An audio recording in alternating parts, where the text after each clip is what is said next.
অথচ আমাদের জীবনের একটা সপ্তাহ পার হয়ে গেল, এক ওয়াক্ত নামাজ পড়লাম না, অথচ একটা দিন পার করতে পারি না মোবাইল ছাড়া।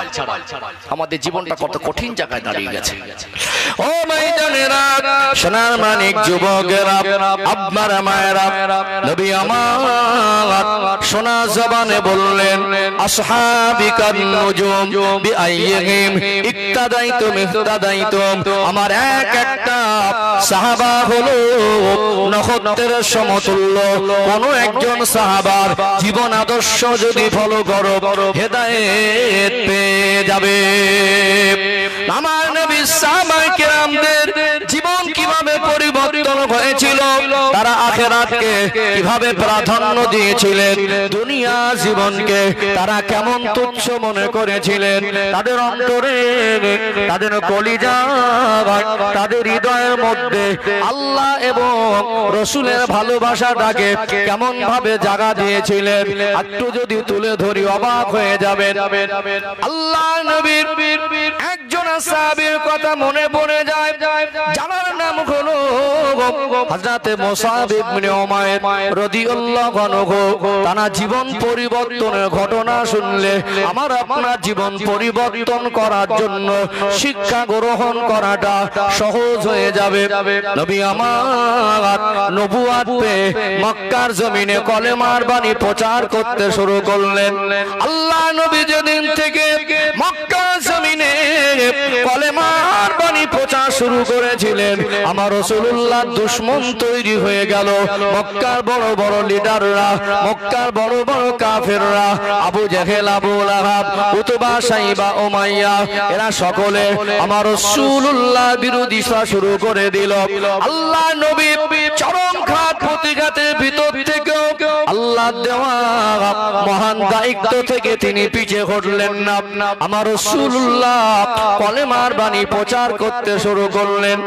আল্লাহ নবী যখন কলেমার বাণী প্রচার করছেন, অল্প কিছু সংখ্যক মানুষ গোপনে গোপনে আমার নবীর নূরের হাতে হাত দিয়ে ঈমানের কলেমা পড়ে মুসলমান হয়ে গেলেন। জোরে বলুন সুবহানাল্লাহ।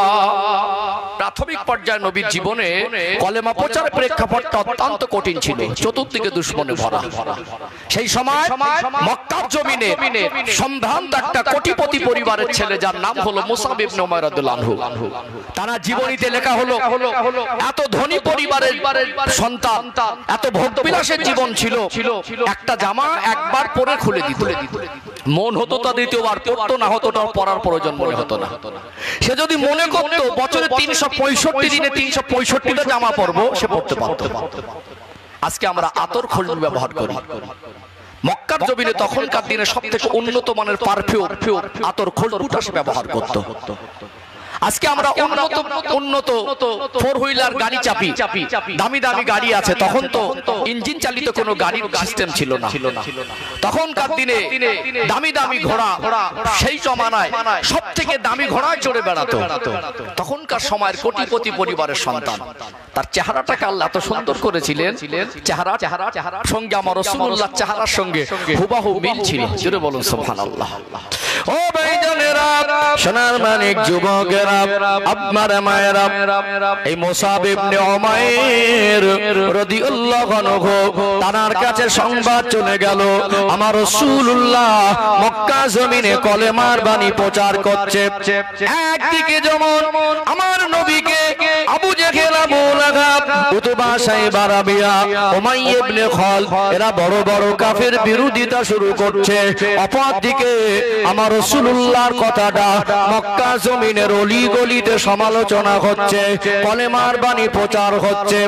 কোটিপতি পরিবারের সন্তান হযরত মুসাব ইবনে উমাইর রাদিয়াল্লাহু আনহুর মনে প্রশ্ন উদয় হলো, তিনি কেমন নবী, কেমন কলেমার বাণী প্রচার করছেন, একবার তার কাছে যাব, আল্লাহ নবীর কাছে গিয়ে ইসলাম সম্পর্কে জানবো।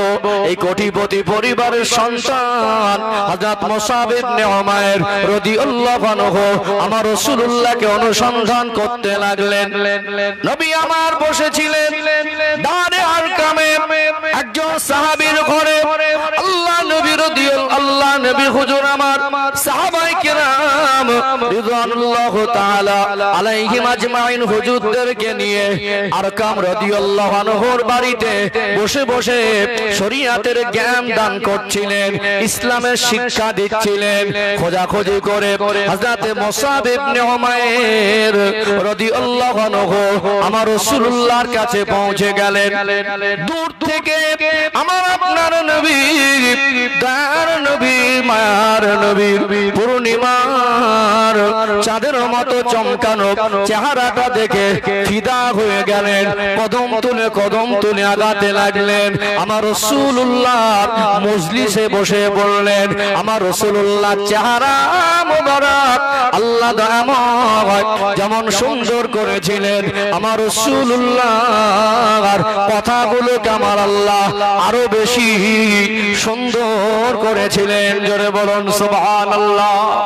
যেমন চেহারা সুন্দর, তেমন রাসূলুল্লাহর কথা শুনলে জান ঠান্ডা।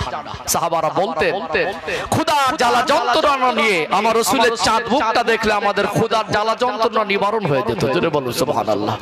মনে দুঃখ, কষ্ট, বেদনা, মানসিক টেনশন সবকিছু মনের মধ্যে একটা কষ্ট, ব্যথা জমা থাকতো। আল্লাহ রাসূলের কাছে যেতাম, নবীর মুখে দুটো মিষ্টি কথা শুনলে মনের কষ্টগুলোকে আল্লাহ নিবারণ করে দিতেন। এই মুসাব ইবনে উমাইর রাদিয়াল্লাহু আনহু কোটিপতি পরিবারের সন্তান, সেই দামি ঘোড়ায় চাপা ছেলেটা আমার রাসূলুল্লাহর দরবারে গিয়ে হযরত আরকাম রাদিয়াল্লাহু আনহুর বাড়িতে আমার নবী সাহাবায়ে কেরামদের নিয়ে বসেছিলেন। আমার রাসূলের মজলিসে বসে পড়লেন। আমার আপনার নবী, দয়ার নবী, মায়ার নবী পূর্ণিমার চাঁদের মতো চমকানো চেহারা দিকে তাকিয়ে আমার রাসূলুল্লাহ জবানের কথাগুলো শুনতে লাগলেন। আল্লাহ নবী চাঁদ মুখের পানে তাকিয়ে একভাবে দেখতে লাগলেন। আমার আল্লাহ হযরত মুসাব ইবনে উমাইর রাদিয়াল্লাহু আনহুর অন্তরের হৃদয়ে ঈমানের নূর দান করেছিলেন। জোরে বলুন সুবহানাল্লাহ। আর থাকতে পারলেন না, মনে মনে ভাবে আমার রাসূলকে কেন মক্কার মানুষ বিরোধী করে? আবু জেহেল কেন এমন একটা মানুষকে পাগল বলে, যার কথা শুনে তো পাগলের মতো মনে হয় না, যার চেহারা দেখলে ক্ষুধার জ্বালা যন্ত্রণা নিবারণ হয়ে যায়। আল্লাহ নবী যে সত্যিকারের নবী হযরত মুসাব ইবনে উমাইর রাদিয়াল্লাহু আনহু তিনি বুঝতে পেরে গেলেন।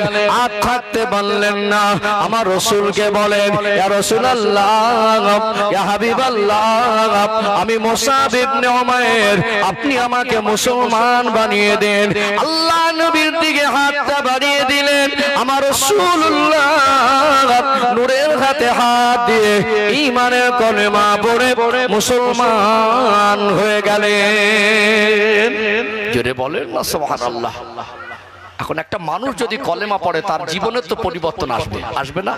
কথায়, চাল চলনে, আদর্শে আল্লাহ রাসূলের আদর্শ বাস্তবায়ন হচ্ছে। খবর হয়ে গেল মুসাব ইবনে উমাইর রাদিয়াল্লাহু আনহু কলেমা পড়ে মুসলমান হয়েছে। দেখবেন আজকে সমাজে একটা গরিবের সন্তান যদি কিছু করে না, সবাই চোখ তোলে, কিন্তু ধনী লোকের সন্তান, প্রভাবশালী ঘরের সন্তান যদি কিছু করে, সেখানে চোখ তুলতে গেলে মানুষ ভাবে না। এখন নরম পেলে একটু চেপে ধরার চেষ্টা করে। খবর হলো মানুষ মনে করছে, এই দেখ ওই ছেলেটা তো কোটিপতি ঘরের ছেলে। এখন ওকে ডাইরেক্ট কিছু বললে ওর আব্বার অনেক পয়সা, অনেক প্রভাব, এখন অনেক বড় বড় নেতাকে তার কাছে হাত, ওকে সেইভাবে আঘাত না করে ওর আব্বার কাছে বলা হোক। এখন একটা সমাজের একটা যোগাযোগ, আত্মমর্যাদার একটা ব্যাপার আছে। তো মুসাব ইবনে উমাইর রাদিয়াল্লাহু আনহু আব্বার কাছে মক্কা তখনকার লিডাররা, ইসলামের দুশমনরা গিয়ে বলল, দেখো তোমার ছেলে মুসাব ইমানের কলেমা পড়ে মুসলমান হয়েছে, আমরা শুনেছি। আজ যদি আমরা চুপ করে থাকি, একটা প্রভাবশালী ঘরের ছেলে সে যদি কলেমা পড়ে মুসলমান হয়, আমরা যদি প্রতিবাদ না করি, বাধা না দেই, তাহলে এর দেখা দেখি আরো প্রভাবশালী ঘরের সন্তানরা যখন ইমানের কলেমা পড়ে মুসলমান হবে, আমরা তখন আটকাতে পারবো না। তুমি তোমার ছেলেকে সাবধান করো। তার আব্বা ভাবতে লাগলো, মুসাব রাদিয়াল্লাহু আব্বা ভাবতে লাগলো যে সত্যি তো তাই, আমার ছেলে যদি সত্যিকারে কলেমা পড়ে আর আমি যদি তাকে বাধা না দেই, একটা সময় প্রভাবশালী ঘরের সন্তানরাও কলেমা পড়ে মুসলমান হবে। সামাজিক একটা চাপে পড়ে গেল। জীবন পরিবর্তন কাকে বলে দেখুন, আল্লাহকে রাসূলকে ভালোবাসা কাকে বলে দেখুন, ভোগ বিলাসের জীবন ছেড়ে দিয়ে আখিরাতকে প্রাধান্য দেওয়া কাকে বলে দেখুন। আজকে আমাদের জীবনে আখিরাতের প্রাধান্য জিনিসটা একেবারে নেই বললেই চলে। ও ভাইজানেরা, সোনার মানিক যুবকেরা, আব্বারা মায়েরা, হযরত মুসাব রাদিয়াল্লাহু আনহুর আব্বা সামাজিক চাপে পড়ে গেল। হযরত মুসাব ইবনে উমাইর রাদিয়াল্লাহু আনহুর মাকে বলল, তোমার ছেলে যদি বাড়ি আসে ছেলেকে বলে দাও, সাবধান করে দাও, আর জানো দয়ার নবী মায়ের নবী মুহাম্মদুর রাসূলুল্লাহ সাল্লাল্লাহু আলাইহি ওয়াসাল্লামের কাছে না যায়। ঘরে আসলেন আমার রাসূলুল্লাহ সাহাবী হযরত মুসাব ইবনে উমাইর রাদিয়াল্লাহু আনহু মা ডেকে বলেন, ও আমার কলিজার টুকরা সন্তান, ও বাবা মুসাব, কি শুনছি কান কান মক্কার অলি গলিতে খবর হয়ে গেল তুমি নাকি ঈমানের কলেমা পড়ে মুসলমান হয়ে গেছো। আল্লাহ নবী সাহাবী হযরত মুসাব ইবনে উমাইর রাদিয়াল্লাহু আনহু বললেন, আম্মা জান, আপনি ঠিকই শুনেছেন, মিথ্যা বলবো না, আমি মিথ্যা বলতে পারবো না। আল্লাহ নবীর শিক্ষা, মিথ্যা বলা যাবে না।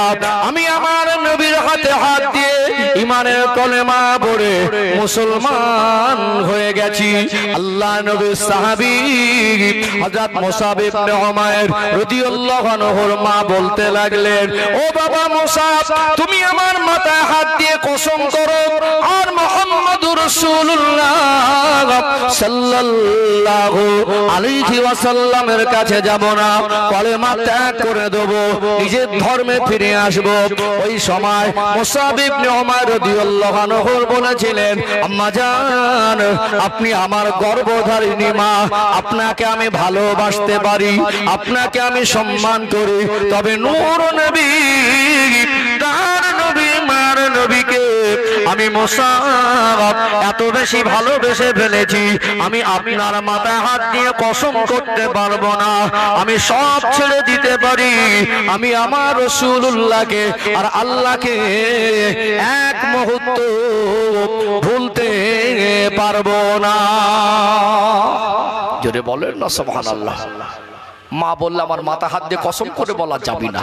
বলল, আমি কসম করতে পারবো না। মা রাগ করে বলছে, আজ থেকে তুই যদি আমার কথা না শুনিস, আবার যদি পুনরায় মুহাম্মদুর রাসূলুল্লাহ, সকলে বলুন সাল্লাল্লাহু আলাইহি সাল্লাম, তার কাছে যাস, আমি ভাত খাবো না।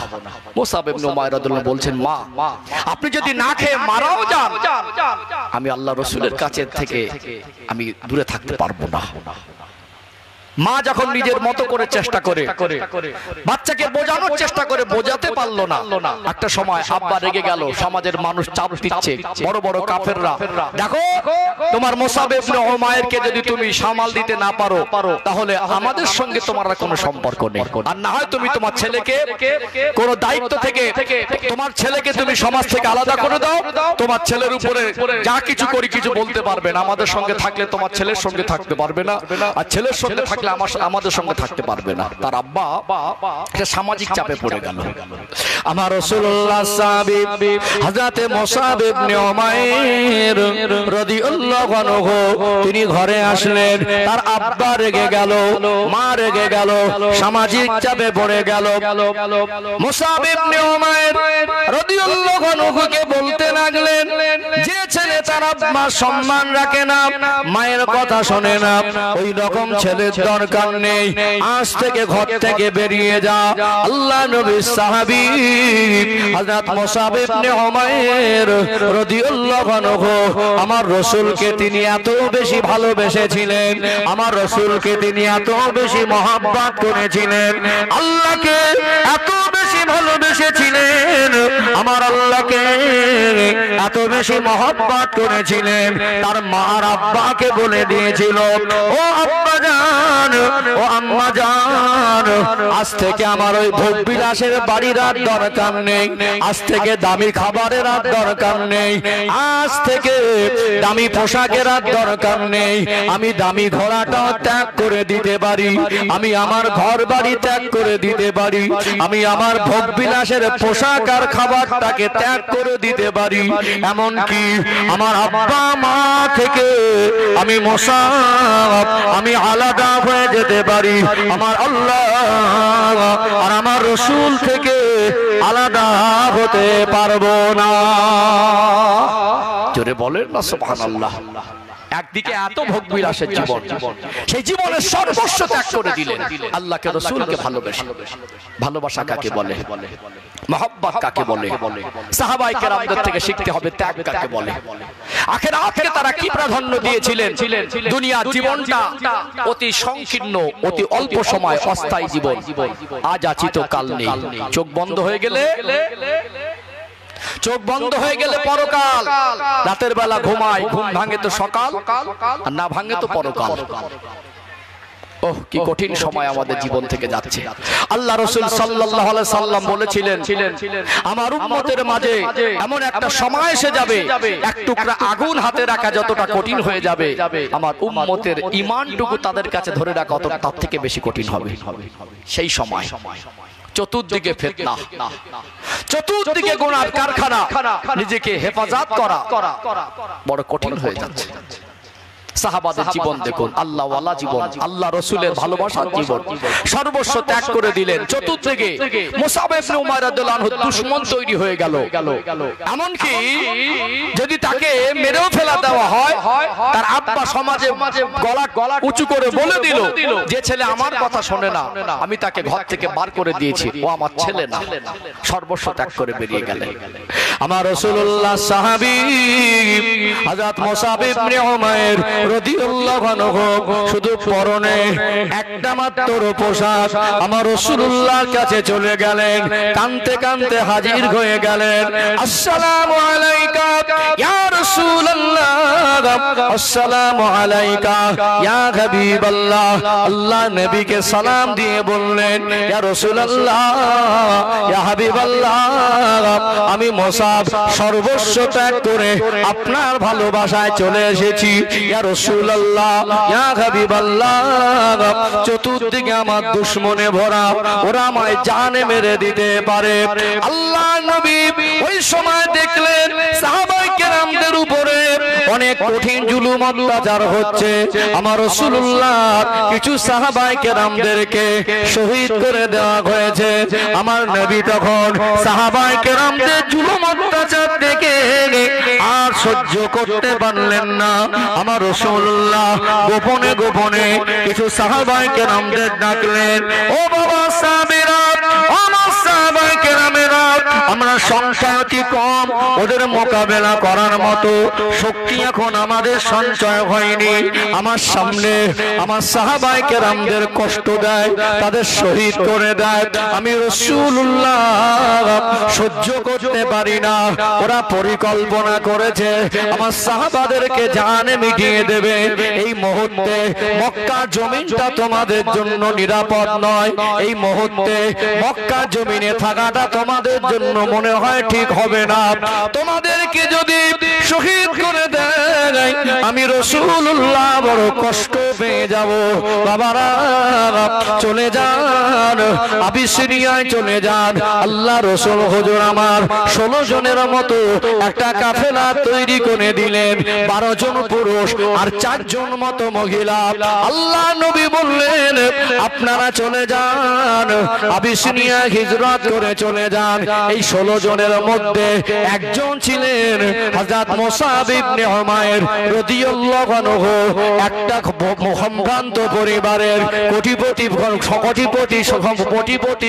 এরকম একজন মানুষ, ধনাঢ্য ব্যক্তি, অনেক মাল সম্পদ তার ছিল। তার বাপ সেই জামানার অন্যতম ধনী, ভোগ বিলাসে জীবন ছেড়ে ইমানের কলেমা পড়ে আমার আল্লাহকে রসুলকে ভালোবেসে জীবন পরিবর্তন করলেন। আর আল্লাহ রসুলের হুকুম নিয়ে আজ তার জন্মভূমি ছেড়ে হিজরত করে আবিসিনিয়ায় যেতে হচ্ছে। সেখানে জীবনে যায়নি, কোথায় খাবে, কি খাবে, আর কোথায় থাকবে তার কোনো নিশ্চয়তা নেই। আমার রাসূলুল্লাহর কথা শুনে এই 16 জনের কাফেলা মক্কার জমিন ছেড়ে হিজরত করে আবিসিনিয়ায় চলে গিয়েছিল। ও ভাইজানেরা, সোনামানিক যুবকেরা, আব্বারা মায়েরা, সেখানে দীর্ঘদিন অতিবাহিত হয়ে গেল। মক্কায় পরিবেশ কিছুটা স্বাভাবিক হলো, যদিও জুলুম অত্যাচার কমে না। আল্লাহ নবীকে কয়েকদিন শুধু নয়, দীর্ঘ কয়েকদিন হয়ে গেল আমার রাসূলুল্লাহর চাঁদ মুখটা দেখতে পায় নাই। আবার আবিসিনিয়া থেকে মক্কা জমিনে ফিরে আসলেন।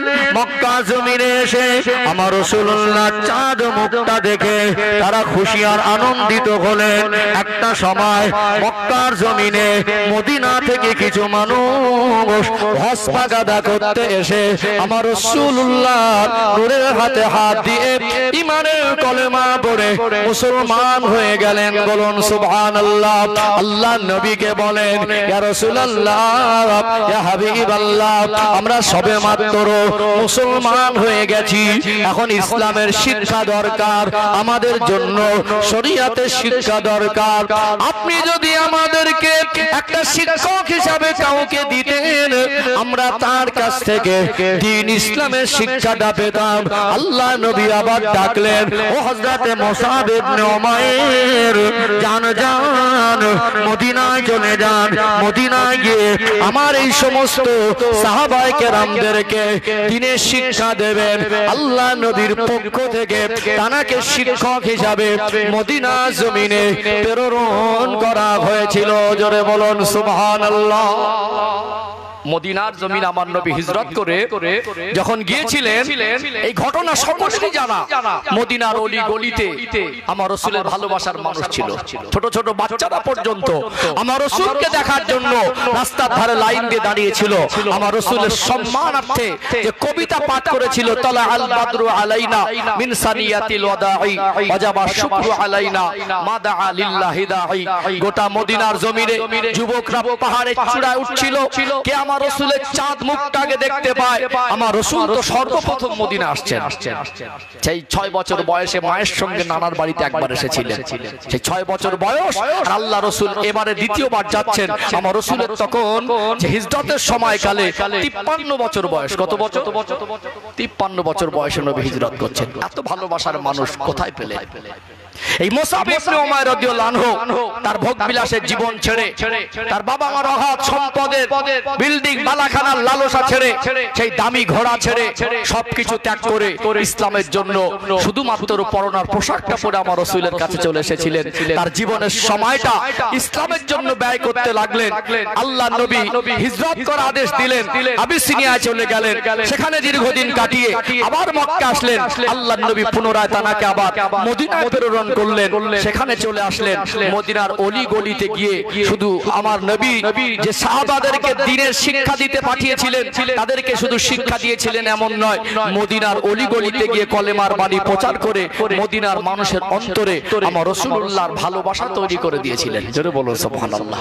এই মুসাব ইবনে উমাইর রাদিয়াল্লাহু আনহু, তার চেহারা মোবারকটা আমার রাসূলুল্লাহর চেহারার সঙ্গে মিল ছিল।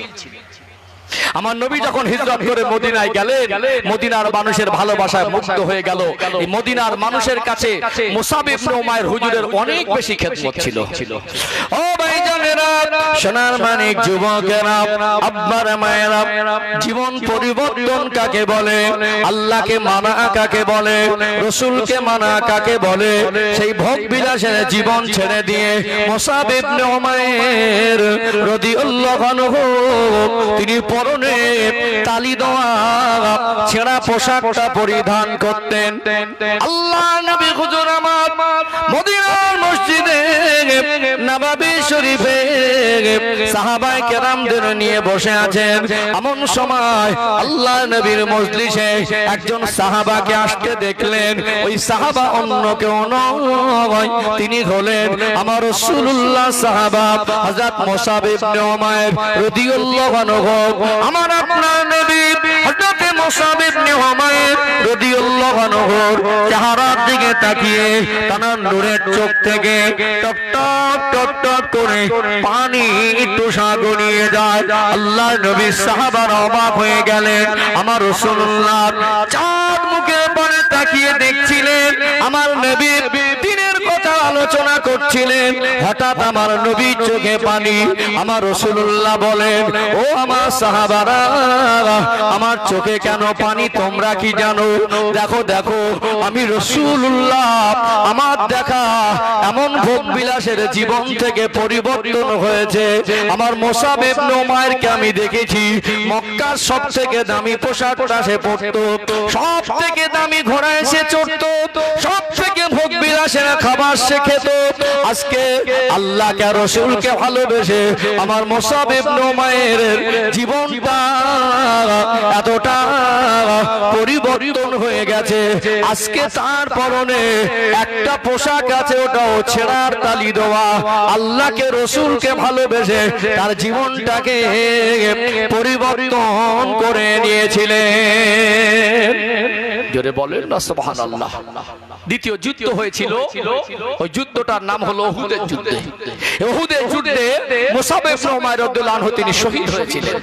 মুসাব ইবনে উমাইর রাদিয়াল্লাহু আনহুর লাশ মোবারক যখন আমার রাসূলুল্লাহর সামনে আনা হলো, আমার রাসূলুল্লাহ দেখছেন পরনে পোশাকটা আছে, সে পোশাকটা দিয়ে শরীরটা পুরো ঢাকে না। মাথার দিকে ঢাকলে পার দিকটা খোলা, আর পার দিকে ঢাকলে মাথার দিকটা খোলা। আল্লাহর নবী বললেন, মুসাব ইবনে উমাইরের পায়ের দিকটা ঢেকে দাও। সেদিন বললেন সাহাবারা, দেখো জীবন তো জীবন, মুসাব ইবনে উমাইরের জীবন। আমি রাসূল দেখেছি এমন একটা কোটিপতি পরিবারের সন্তান, আল্লাহকে রাসূলকে ভালোবেসে তার জীবনটাকে সে এতটা পরিবর্তন করেছে। আজকে আল্লাহর ডাকে শহীদ সারা দিয়ে সে শহীদ হয়ে গেল ইসলামের জন্য। আজকে তার পরনে একটা ছোট ছোট পোশাক। চাইলে সে ভোগ বিলাসে জীবন যাপন করতে পারত, চাইলে সে দুনিয়ার ভোগ বিলাসে মত্ত হয়ে থাকতে পারত। পৃথিবীর মানুষকে মেসেজ দিলেন, দুনিয়া জীবনটা আসল জীবন নয়। দুনিয়া জীবনটা ভোগ বিলাসের জীবনে, আখিরাত ভোলা হওয়াটা সফলতার জীবন নয়। আজকে দিনে আল্লাহ আমাদের সুখ শান্তি অভাব অনাটন মুক্ত জীবন দিয়ে আল্লাহ আমাদের অন্তত শান্তিতে থাকার মতো জীবন দিয়েছেন। আজকে মানুষের কাছে হাত পেতে খেতে হয় না, কখনো একটু ধারতে না হলেও চলে যায়। কিন্তু আমাদের ঘরগুলো আস্তে আস্তে পরিবর্তন হলো, আমাদের রাস্তাঘাটগুলো পরিবর্তন হলো, জামা কাপড়গুলো পরিবর্তন হলো, শুধুমাত্র জীবনটাকে আমরা পরিবর্তন করতে পারলাম না। বেনামাজিটা বেনামাজি থেকেই গেল, সুদখোরটা সুদখোর থেকেই গেল। বর্তমান সময়ে আমাদের কমিউনিটির ভিতরে এত পরিমাণে সুদের ব্যবসা বেড়েছে, ধারণার বাইরে। ভাবতে অবাক লাগে, এমন এমন ভদ্রলোক সুদের ব্যবসা খুলে বসেছে, চেহারা দেখে বোঝার উপায় নেই। এবং সুদের পার্সেন্টেজটা এত বেশি যেটা পরিকল্পনার বাইরে। একটা গরিব মানুষকে ৭,০০০ টাকা সুদ দিচ্ছে, এক বছর পরে ১,২০,০০০ টাকা হয়ে গেছে। বিশ্বাস হয় না মনে হয় নাকি? একজন গরিব মানুষ ১০,০০০ টাকা সুদ নিয়েছে। কত? ১০,০০০ টাকায় প্রত্যেক মাসে ৩,০০০। এক বছরে ৩৬,০০০ টাকা দিয়েছে। ১০,০০০ টাকাটা রুটি না। মসজিদগুলো সব মার্বেল, এসি। বাইরে যখন বেরোই, বেইবাড়ি যখন যায়, জামা কাপড় দেখে মনে হবে লোকটা খুব ভদ্র, কিন্তু ভিতরের কর্মকাণ্ডগুলো এত জঘন্য। মানুষটা তো আখিরাত ভোলা হয়ে গেছে, ওর অন্তরে হৃদয়ে আল্লাহর ভয় জিনিসটা এত দূরে সরে গেছে, দুনিয়ার মায়া এতটা বেশি জড়িয়ে গেছে, শয়তানের ধোঁকায় এতটাই জড়িয়ে গেছে, কবরের কথা আর মনে করে না। একটা মানুষ কি করে এতটা চরম পর্যায়ে পৌঁছাতে পারে?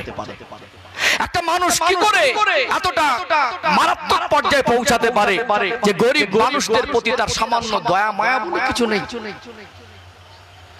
এগুলো তো গরিবকে ফাঁদে ফেলা, বিপদে ফেলা। আর ইদানিং একেবারে যুব সমাজকে দেখবেন সব গাঁজায় মশগুল হয়ে গেছে। কি একটা কঠিন নেশা আমাদের সমাজে, মানে এগুলো তো একটু গোপনে গোপনে চলে, এগুলো একটু গোপনে গোপনে চলে, সব গ্যাং হয়ে গেছে। আধ বয়সী মানুষের একটা গ্যাং, জওয়ানদের একটা গ্যাং, আবার তরুণদের আর একটা গ্যাং। মসজিদগুলো আজান হচ্ছে, বিশ্বাস করুন আল্লাহকে সাক্ষী রেখে বলছি, কবরস্থানের পাঁচিল পাশে বসে বসে গাঁজা টানছে। কোথায় পৌঁছে গেছি? আমরা কবে সচেতন হব? কবরস্থানের পাঁচিল পাশে বসে বসে গেম খেলা চলছে। আমি নিজে গাড়ি থামিয়ে, রাতে চলি তো, নিজে গাড়ি থামিয়ে বললাম যে তোদের এই পাঁচিল কবরস্থান, এই যে কবরস্থানের পাঁচিল, তোদের এতটুকু একটু বিবেকে বাঁধে না, এখানে বসে তোরা খেলা করছিস। মানুষ কতটা হিংস্র হয়, মানুষ কতটা কঠিন হৃদয়ের হয়, মানুষ কতটা পাষাণ হয়, কতটা দুনিয়ার মধ্যে জড়িয়ে যায়, কতটা আখেরাত ভোলা হয়ে গেলে এরকম একটা কর্মকাণ্ড করতে পারে। আফসোস আমরা গার্জেনরা সচেতন না। আমরা আমাদের ছেলেদের খাবার খাইয়েছি, পোশাক দিয়েছি, আমরা আমার ছেলেদেরকে ভালো ঘর বানিয়ে দিচ্ছি, কিন্তু আমরা আমাদের ছেলে মেয়েদেরকে ভালো শিক্ষা দিতে পারিনি। শুধু ভালো খাবার খাওয়ানো বাবা মার দায়িত্ব নয়। ছেলে আর মেয়ে যদি আবদার করে, আব্বা শুধু সবজি খেতে ভালো লাগে না, একটু গোশ হলে ভালো হয়, আব্বার কাছে টাকা না থাকলেও ধার করে অন্যের কাছে হাত পেতে মানুষের কাছে ঋণ করো, গোশতটা না খাওয়ালে আব্বার মনে শান্তি হয় না। কথা ঠিক না বেটি?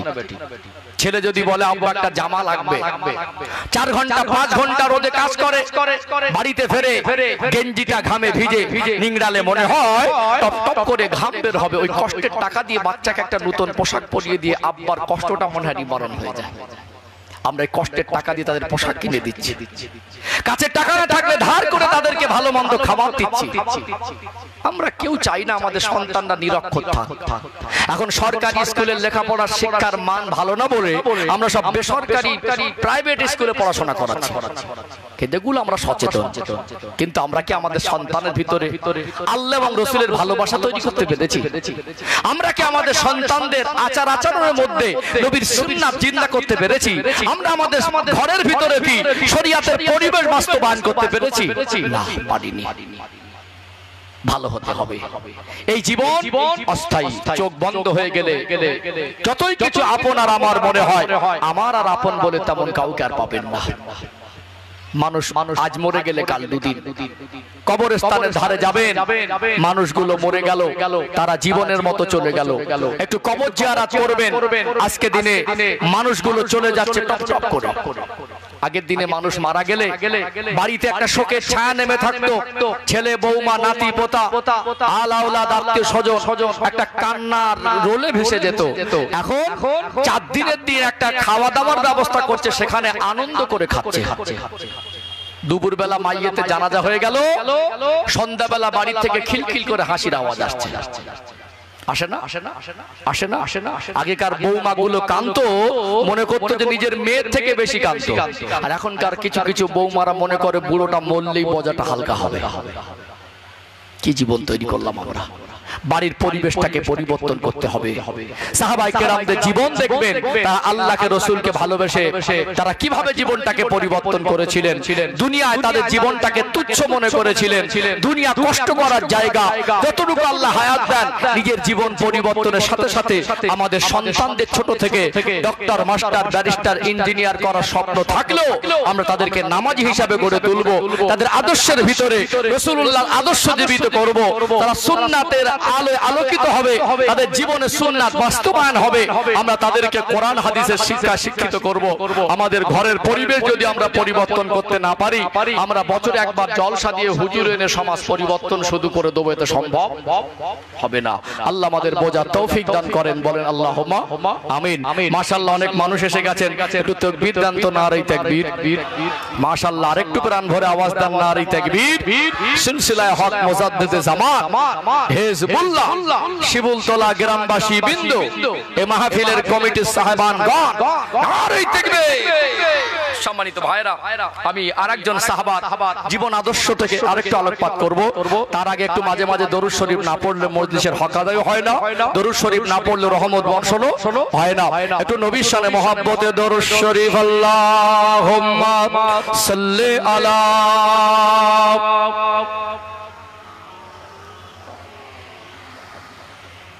وعلى آل سيدنا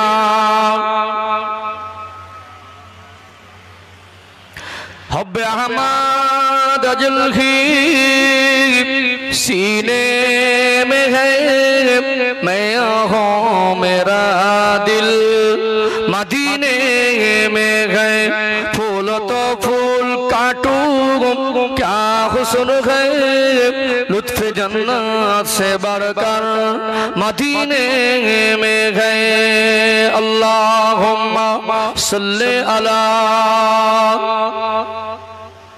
مولانا محمد وعلی آل سیدنا ان ہواؤں سے کہہ دو نہ آئے ادھر مجھ کو خوشبو کی کوئی ضرورت نہیں جن کے خوشبو سے مہکا سارا جہاں خوشبو نبی کے پسینے میں ہے اللہم صلی علی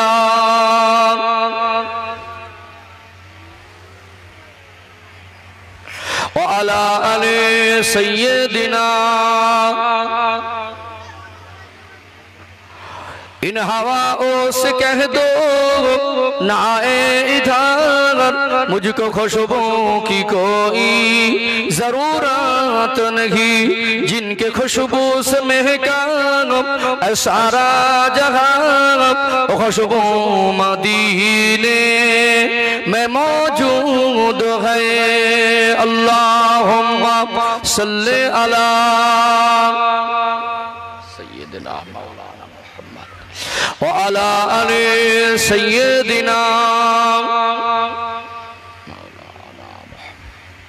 একটু জেগে বলেন লা ইলাহা ইল্লাল্লাহ লা ইলাহা ইল্লাল্লাহ লা ইলাহা ইল্লাল্লাহ মুহাম্মাদুর রাসূলুল্লাহ আল্লাহুম্মা সাল্লি আলা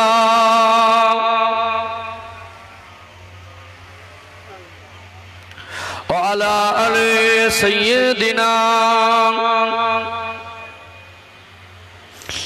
ও ভাইজানেরা সোনার মানিক যুবকেরা আব্বার মায়েরা আল্লাহ দয়াময় পবিত্র কালাম কোরআনুল কারীমের 29 নম্বর পারা শুরুতে সূরাতুল মুলকের 2 নম্বর আয়াতের ভিতরে স্পষ্ট করে জানিয়ে দিলেন আল্লাযী খলাকাল মাউতা ওয়াল হায়াতা লিয়াবলুয়াকুম আইয়ুকুম আহসানু আমালা আমি আল্লাহ হায়াত আর মওতকে এই জন্য সৃষ্টি করেছি আমি আল্লাহ মানুষকে পরীক্ষা করার জন্য লিয়াবলুয়াকুম আইয়ুকুম আহসানু আমালা তারা কতটুকু ভালো কাজ করে আসতে পারে এই দুনিয়া জীবনে আল্লাহ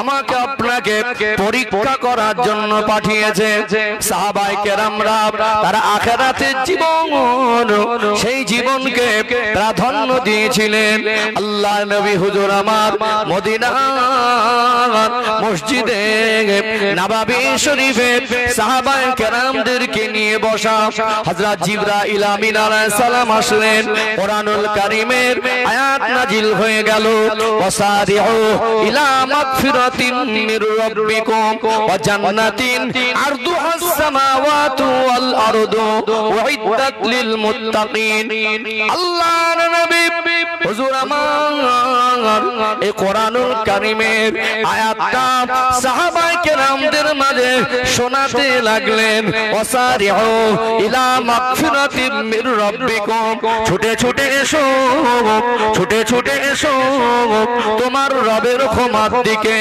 ওয়া জান্নাতিন আরদুহাস সামাওয়াতু ওয়াল আরদ শুধু আমার আল্লাহ দয়াময় তিনি ক্ষমা করবেন না আল্লাহ ক্ষমা করার পাশাপাশি আসমান আর জমিনের মাঝে যতটা খালি জায়গা আমার আল্লাহ কত বড় জান্নাত দান করে দেবেন জোরে বলুন সুবহানাল্লাহ সাহাবায়ে কেরামরা এই আয়াতে কারিমা শোনার সাথে সাথে খুশি জোয়ারে ভেসে গেলেন আল্লাহ নবীকে বলতে লাগলেন ইয়া রাসূলুল্লাহ ইয়া হাবিবাল্লাহ আল্লাহ পাক বলছেন ছুটে ছুটে এসো তোমার রবের ক্ষমার দিকে আল্লাহ শুধু ক্ষমা করবেন না আসমান আর জমিনের মাঝে যতটা খালি জায়গা আল্লাহ পাক ওর থেকে আরো বেশি বড় জান্নাত দেবেন কি করলে ক্ষমা পাবো কি করলে জান্নাত পাবো যদি জীবনে ক্ষমা পেয়ে যাই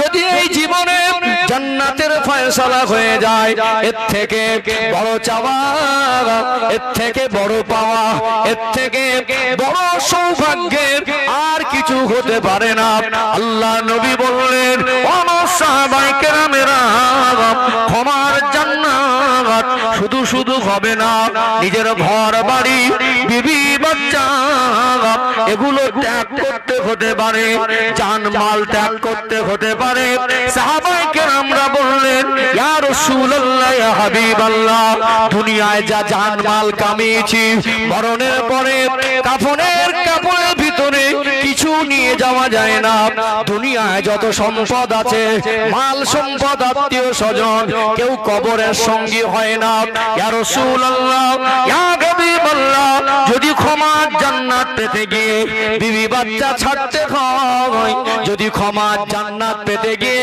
জানমালের প্রয়োজন হয় আল্লাহ আর রাসূলের সন্তুষ্ট করার জন্য সব রাসূলুল্লাহর কদমে কুরবান করে দেব আল্লাহ নবী বললেন ও বাবা সাহাবীরা শুধু জান নয় শুধু মাল নয় হতে পারে তোমাদের যে জীবন এই জীবনটুকু দিতে হবে সাহাবায়ে কেরামেরা বলেন ইয়া রাসূলুল্লাহ হাবিবাল্লাহ মরণ তো একদিন হবেই হবে যদি আল্লাহর জন্য হয় ইসলামের রক্ষার জন্য হয় যদি আল্লাহর জন্য হয় রাসূলুল্লাহর মহব্বতে হয় ওটা যদি শাহাদাত হয় এর থেকে বড় সৌভাগ্যের আর কিছু নয় আল্লাহ নবী বললেন মক্কার কাফেররা তারা ষড়যন্ত্র করেছে ইসলামের ইতিহাসে প্রথম যুদ্ধে বদরের যুদ্ধে তারা লাঞ্ছিত হয়ে পরাজিত হয়ে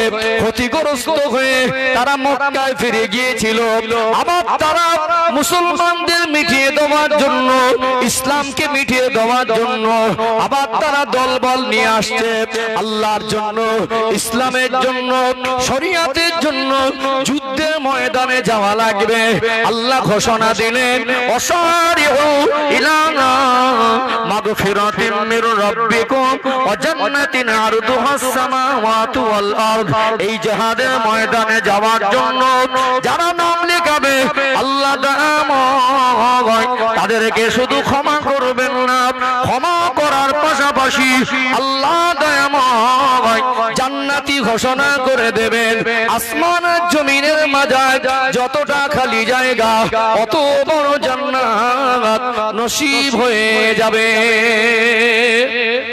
সাহাবায়ে কেরামরা নাম লেখাতে শুরু করলেন লিস্ট চলছে কিন্তু ওই মজলিসে একজন সাহাবী ছিলেন যার নাম হলো হযরত ইকরিমা রাদিয়াল্লাহু আনহু তার পারিবারিক অবস্থাটা এমন ছিল তার একটা 6 বছরের বাচ্চা ছিল যার নাম হলো আবু বসির হযরত আবু বসির রাদিয়াল্লাহু আনহু 6 বছরের একটা বাচ্চা না তার স্ত্রী হায়াতে ছিলেন না এই বাচ্চাটাকে দেখভাল করার মতো পরিবারে কেউ ছিলেন একমাত্র বাচ্চাটাকে দেখভাল করার জন্য তিনি দেখভাল করতেন একদিকে ভাবলেন আল্লাহ রাসূলের সাহাবায়ে কেরামদের সঙ্গী হয়ে ইসলামের জন্য জিহাদের ময়দানে যাব কিন্তু আমার এই 6 বছরের বাচ্চাকে আমি কার হাওয়ালায় রেখে যাব একদিকে চিন্তা করতে লাগলেন, একদিকে আমার বাচ্চা আর একদিকে আমার জন্য ক্ষমা জান্নাতের সুসংবাদ, দুটানে পড়ে গেলেন।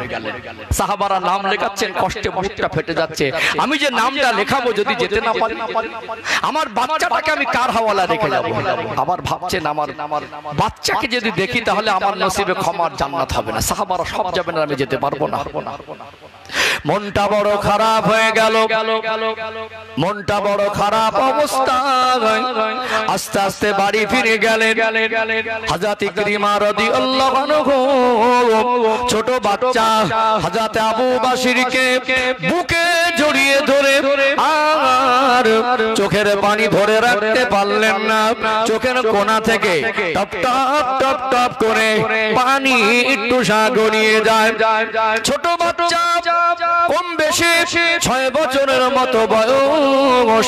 হযরত আবু বকর রাদিয়াল্লাহু আনহু বলেন, ও আব্বা জান, প্রতিদিন আপনি মসজিদে নববী শরীফ থেকে বাড়ি ফেরেন, এমন করে তো কাঁদেন না, এমনি করে তো আপনার চোখে কোনোদিন পানি দেখি না। ওই 6 বছরের বাচ্চা চোখের পানি মুছিয়ে দেয়, আব্বাকে মিঠি মিঠি মুখে বলে, আব্বা আজকে আপনি কাঁদছেন কেন? ছোট বাচ্চা ঠোঁটে মুখে চুমা দিয়ে বলে, ও বাবা আবু বকর, আমার রাসূলুল্লাহর সব সাহাবারা জিহাদের ময়দানে যাবে। এই জিহাদের ময়দানে যাওয়ার জন্য যারা নাম লেখাবে, আল্লাহ শুধু ক্ষমা করবেন না, ক্ষমা করার পাশাপাশি আসমান আর জমিনের মাঝায় যতটা খালি জায়গা অত বড় জান্নাত নসিব করে দেবে। আজ আমি যেতে পারবো না, তোমাকে রেখে যেতে পারছি না, এই জন্য আমার চোখে পানি। ছোট বাচ্চাটার মনটা মন হয়ে গেল। আব্বা চোখের পানি দেখে হযরত আবু বকর রাদিয়াল্লাহু আনহু বললেন, ও আব্বা জান, আপনি আমার জন্য কাঁদছেন, আপনি আমার জন্য কাঁদবেন না। আপনি যান, আপনি আমাকে আল্লাহর হাওয়ালা রেখে যান, আপনি চলে যান। আল্লাহ রাসূলের সাহাবাদের যে নামের লিস্ট চলছে, ওই লিস্টে নামটা লিখিয়ে দেন। ছোট বাচ্চার কথা শুনে মনটা শান্ত হয়ে গেল। ছুটে